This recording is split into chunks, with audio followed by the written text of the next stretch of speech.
Mohammad Akram Khan AK-92 channel के programme Akram Khan के साथ हाजिर है। साथियों, आपको याद होगा कि मैंने गुज़श्ता मुलाकात में आपका तारुफ दाऊद अहमद ताहिर साहब से करवाया था। दाऊद साहब ने उस इंटरव्यू में न सिर्फ अपनी किताबों के बारे में बल्कि चंद दिलचस्प वाक़यात के बारे में भी जिक्र किया था। तो अगरचे इनके शख्सियत के पर्त इतने लंबे हैं कि मैं किस किस का बयान करूं। मैं चाहूँगा कि आज फिर चूँकि मैंने इनसे खुसूसी टाइम लिया है तो आपकी मुलाकात इनसे करवाता हूँ और मैं दरख्वास्त करूँगा आप अपनी ज़िंदगी के कुछ दिलचस्प वाक़यात के बारे में ज़रूर बताइए, ताकि हमारे नाज़रीन आपकी उन काविशों के अलावा जो आपने लिखने में और पढ़ने में गुजारी हैं, आप दूसरों के बारे में आप क्या कहते हैं। तो मैं आइए आपका तारुफ दाऊद अहमद ताहिर साहब से करवाता हूँ।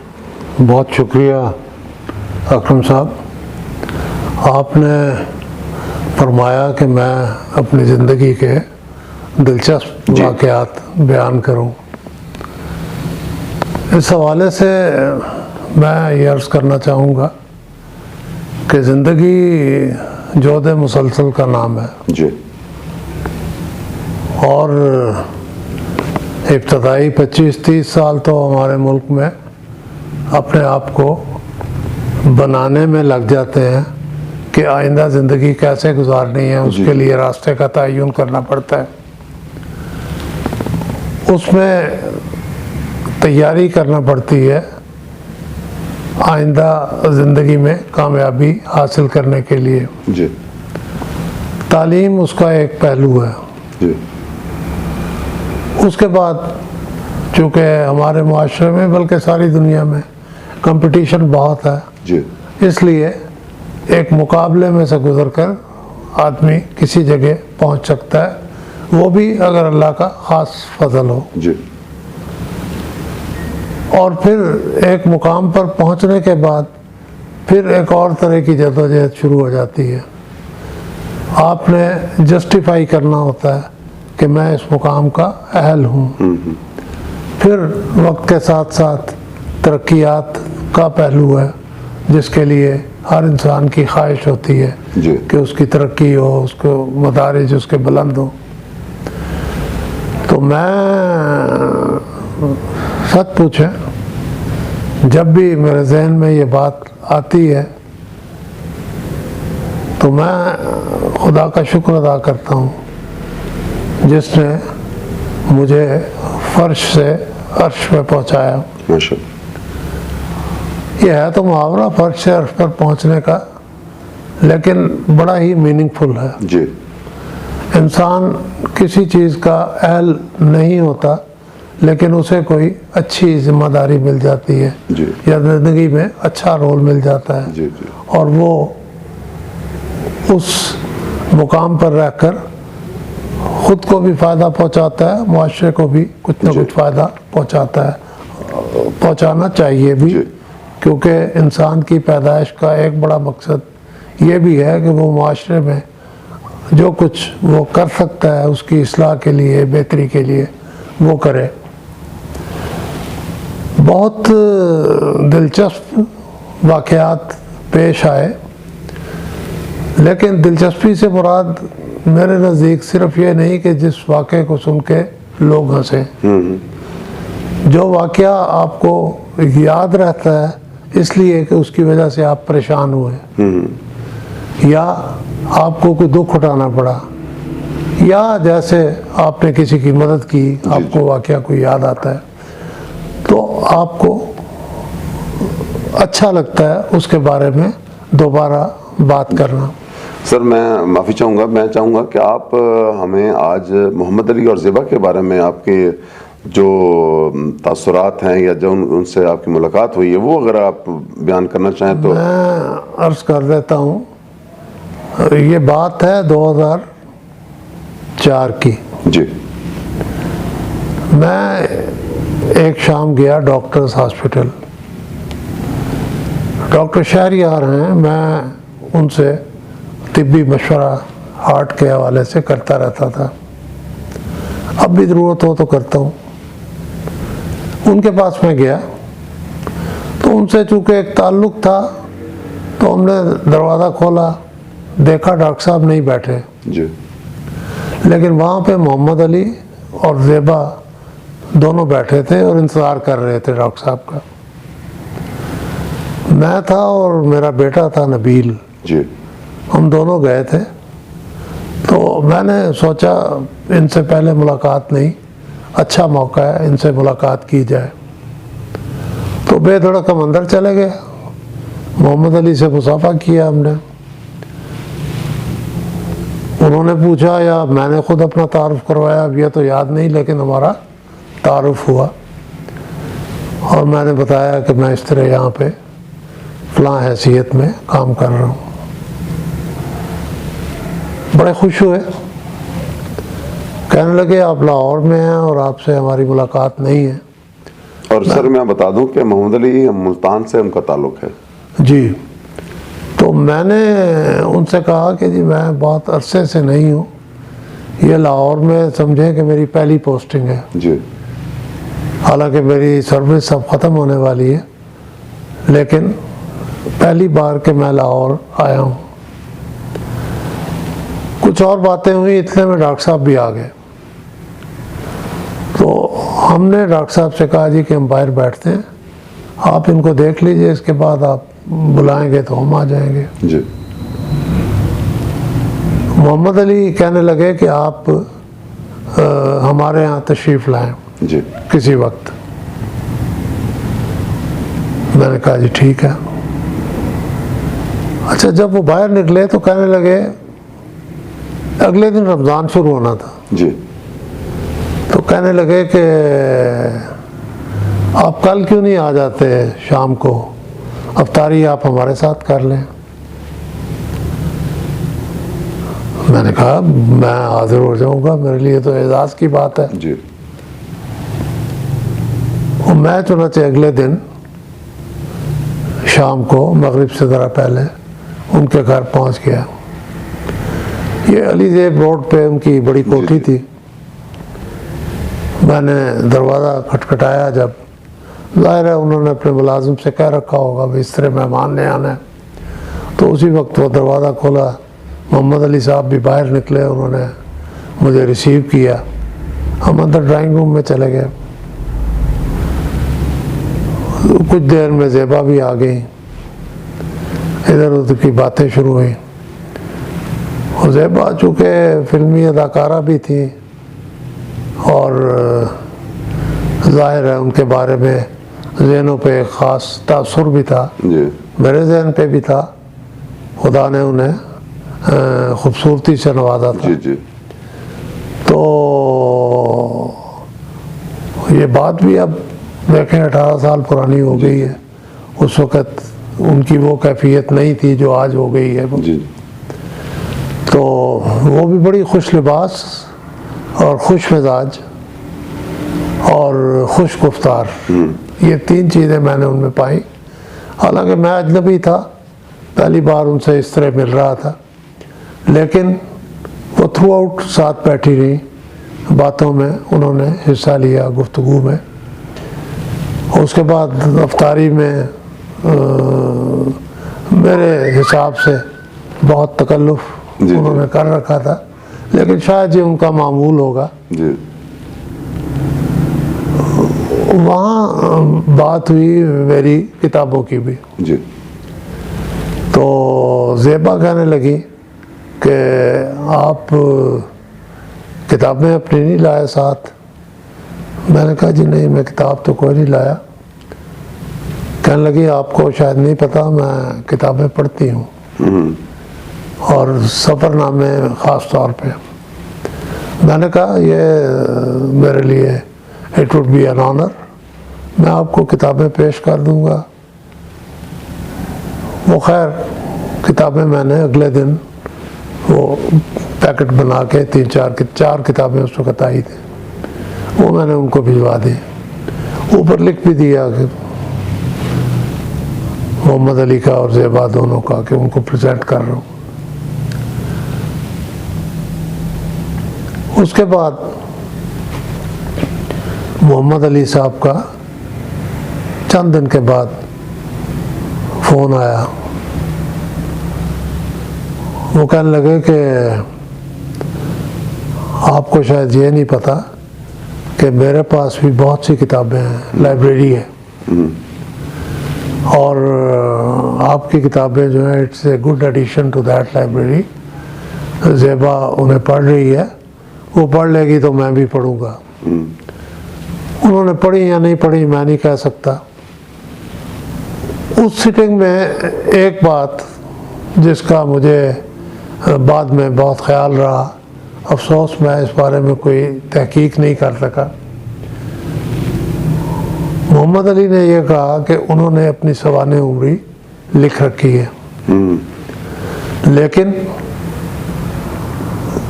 किसी ख़ास वजह की बिना पे उन्होंने एक दो बंदों का नाम लिया कि उनकी तरफ से मेरी बड़ी मुखालफत हुई है और मैं उनकी वजह से ये किताब फ़िलहाल शाया नहीं करना चाहता। मैंने उनसे, मेरी एक आदत है बाद में बेतकल्लफ़ी से बात कर लेता हूँ, मैंने उनसे कहा कि आप उसकी एक नकल मुझे दे दें, असल आप रखें अपने पास, नकल मुझे दे दें। कहने लगे अच्छा देखते हैं। यानी उन्होंने ना हाँ की ना की। आई डोंट नो कि what did he want to say, लेकिन बहरहाल वो मामला इसी तरह उस वक़्त ख़त्म हो गया। ये मुलाकात जो हुई मेरी रिटायरमेंट से कोई मुमकिन है 15 दिन या 20 दिन पहले हुई हो। मैं रिटायर हो गया तो मैं चला गया इस्लामाबाद। जी। चंद ही दिन गुजरे थे तो मोहम्मद अली की वफ़ात की खबर आई। जी। अच्छा, मैं ऑनेस्टली चाहता था, मैंने कहा मैं जाऊं फौरी तौर पे, और अफसोस के लिए। फिर मैंने ये सोचा कि इस वक्त उनके यहाँ बड़ा हजूम होगा, लोग आ रहे होंगे जा रहे होंगे, और उसमें मैं तवक्को करूं कि मसलन ज़ेबा के पास मैं भी जाके बैठूं, तो शायद ये may be it is too much for me. वो दिन गुजर गया, तदफीन उनकी हो गई, तो मैंने ज़ेबा को फ़ोन किया। मैं अकरम साहब बता नहीं सकता जिस अपनाइयत से उन्होंने मेरा फ़ोन सुना। ज़ाहिर है उनके लिए बहुत बड़ा सदमा था। जी बिल्कुल, डेफिनेट। खामन, और ऐसा खामन जिसने उनके साथ मोहब्बत की थी, उसका चले जाना और अचानक चले जाना। जी जी। बहुत ज़ारो कतार रो रही थी। और मैंने उनसे कहा, मैंने कहा जी मैं जानबूझ के नहीं आया, कि मैंने कहा 2-4 दिन गुजर जाएं, ज़रा आपकी तबीयत कुछ संभल जाए तो मैं आऊँ। और वाकई फिर ऐसे ही मैंने किया। 3-4 दिन के बाद मैं आया और मैं इनके घर गया। इनसे, इनकी बेटी भी उस वक्त मेरे सामने आई। मोहम्मद अली की अपना बच्चा तो कोई नहीं था, ये उनकी ज़ेबा से थी बेटी, वो भी आ गई। अफसोस किया मैंने, लेकिन उस मुलाकात का एक तारीख़ी पहलू मैं समझता हूँ ये है कि उसमें उन्होंने मोहम्मद अली की ज़िंदगी की आखिरी रात की तफसील बयान की थी कि किस तरह हुआ, कैसे उनको क्या फील हुआ, कि फिर कौन डॉक्टर आया, फिर वगैरह वगैरह, हत्ता के ही डाइट। वो मैंने घर आके सारी रिप्रोड्यूस कर ली कागज़ पे। वो कागज़ मेरे पास पड़ा हुआ है जी। अब भी जी।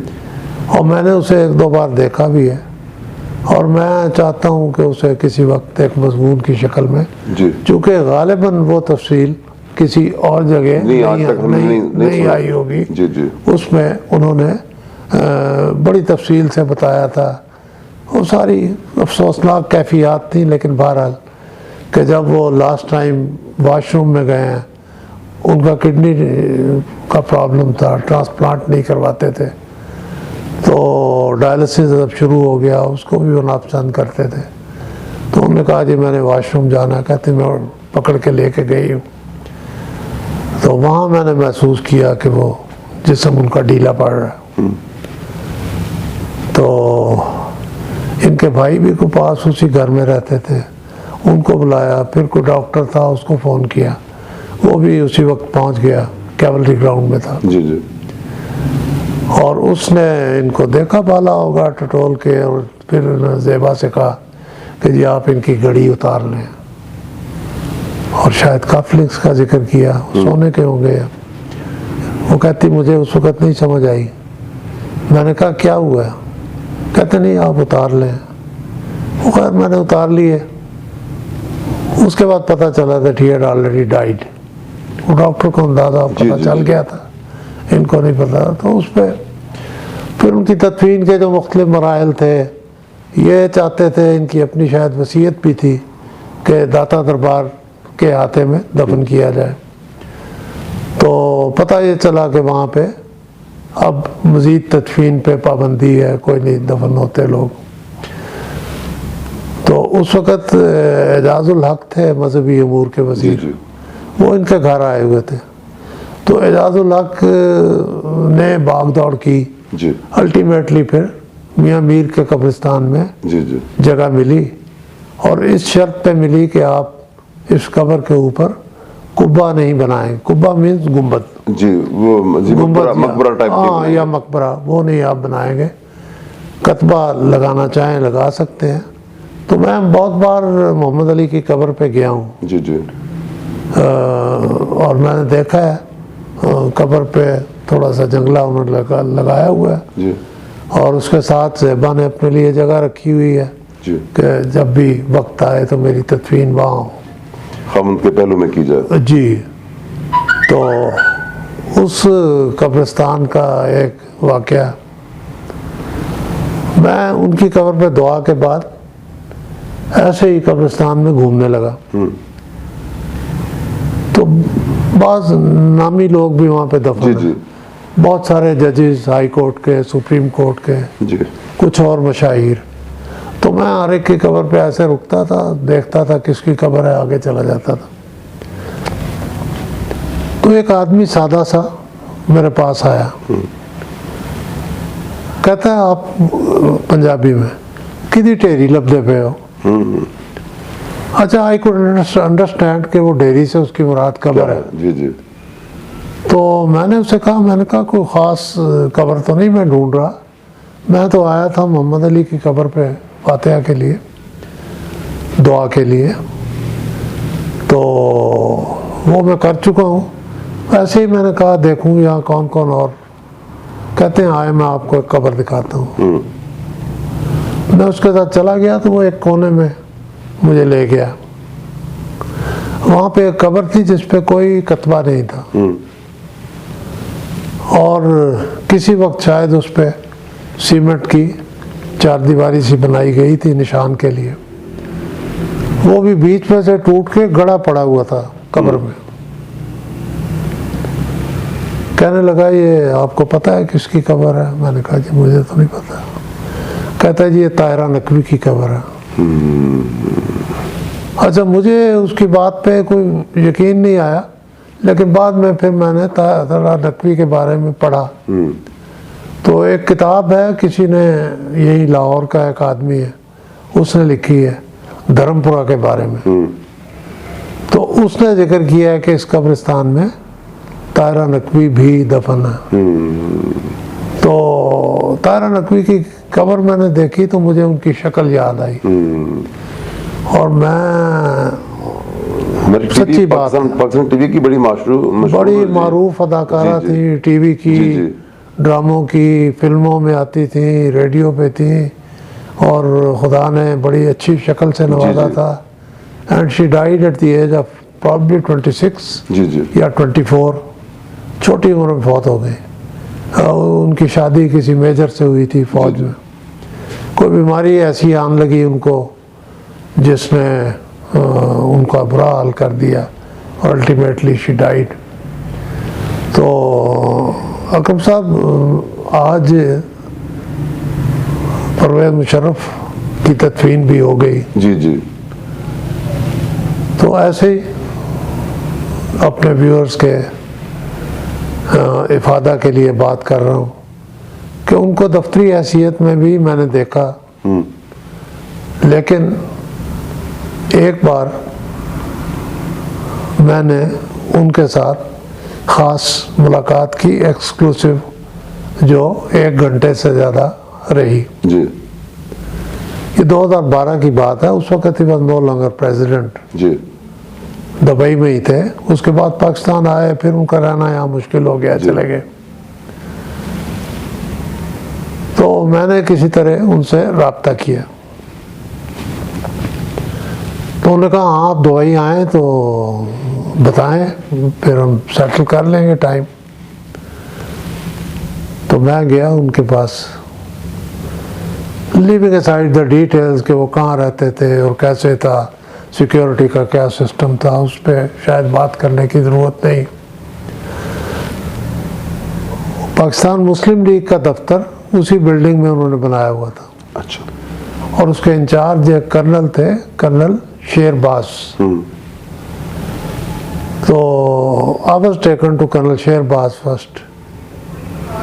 तो कल साहब ने खैर हमारे लिए, वो गर्मी का मौसम था, शरबत या कोई जूस था, मंगवाया।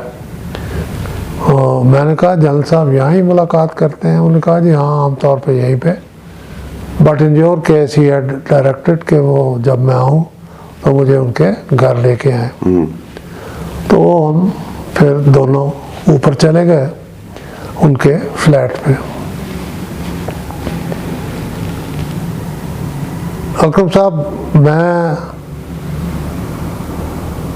उनके ड्राइंग रूम को देखता रहा जब तक वो अंदर नहीं आए। और मैं अपने ड्राइंग रूम को देखता हूँ तो मुझे उन दोनों में कोई फ़र्क नज़र नहीं आता। उन बेगम साहिबा भी तशरीफ़ ले आई जी। बड़ी बातें हुई। मैंने कहा जी मैं तो ये सोच के आया था कि आप दुबई में रहते हैं और पता नहीं किस शान और शौकत से रहते होंगे, लेकिन ये जो कुछ मैंने देखा है इससे तो मैं हैरान रह गया हूँ। कहने लगे ये सब पुराना फर्नीचर है जी जो पाकिस्तान से मैंने यहाँ मंगवाया है।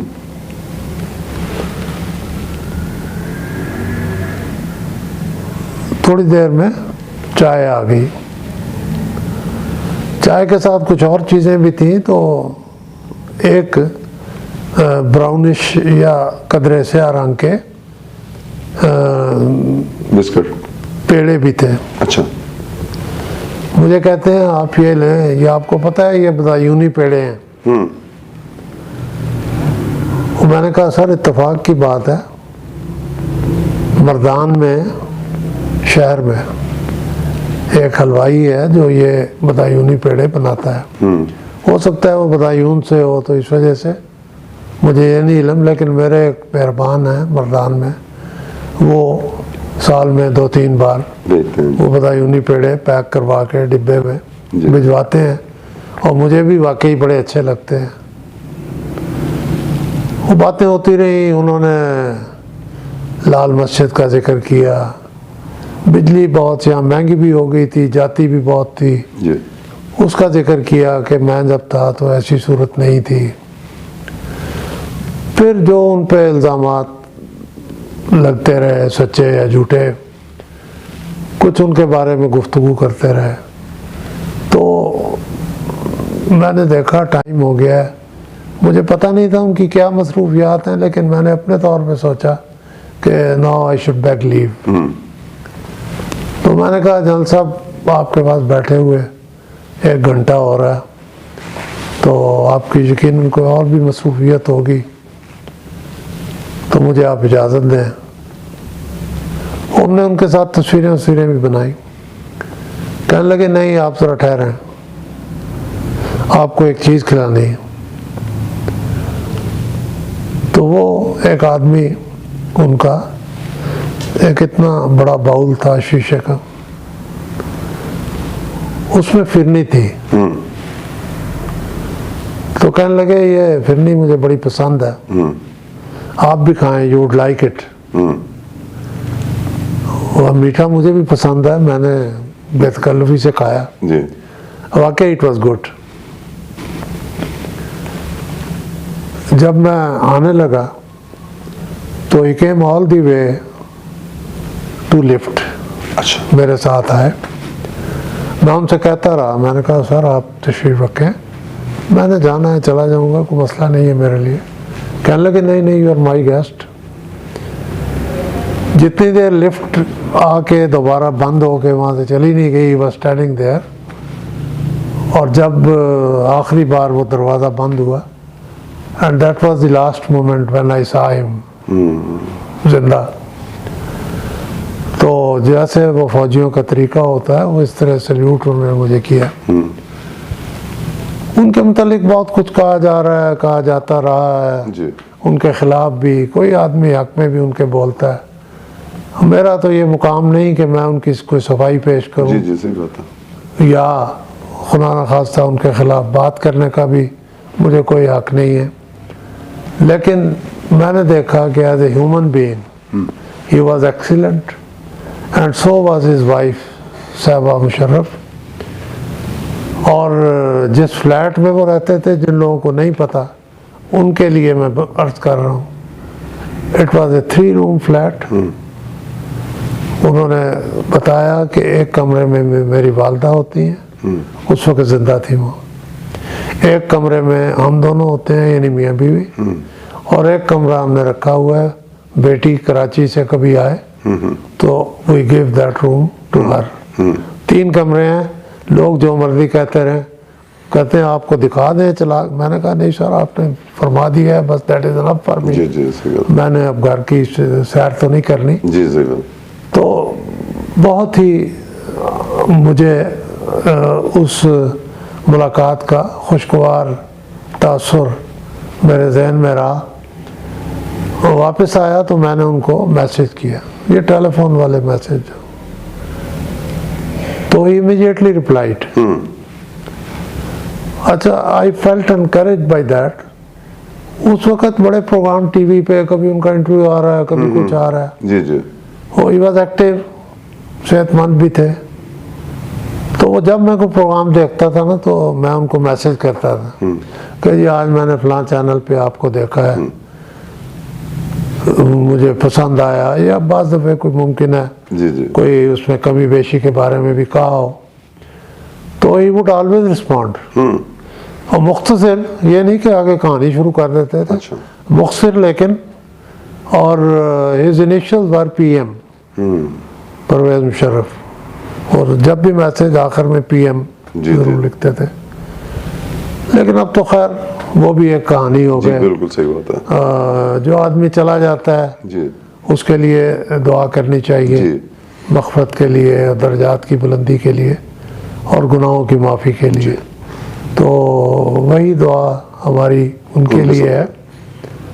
और मैं दौर साहब आपका बहुत मशकूर हूँ कि आज दूसरे किस्त में आपने परवेज़ मुशर्रफ के बाते में जो एक बात मशहूर है कि वो एक महल में रहते हैं दुबई के, तो इसका मतलब है कि एक वो फ्लैट में रहते थे, और दुनिया से यहाँ हर आदमी ने यहाँ से चले जाना है। तो आपने चूँकि अपनी आंखों से सारा वाक़या देखा, और मैं समझता हूँ कि ये आपकी उनके साथ एक मोहब्बत का पैगाम था कि आपने बताया कि वो किस तरह के घर में और किस तरह की लिविंग स्टाइल में रहते थे। सर आपका बहुत शुक्रिया कि आपसे तो बड़ी बातें हो सकती हैं। मैं समझता हूँ कि हम आज के इंटरव्यू को यहीं इख्तिताम पजीर करते हैं। नाज़रीन, मैं आपसे दरख्वास्त करूँगा कि अगर आपको मेरा प्रोग्राम पसंद आए तो अपनी राय ज़रूर दीजिएगा, और इस प्रोग्राम को सब्सक्राइब भी कीजिएगा। आपका बहुत बहुत शुक्रिया।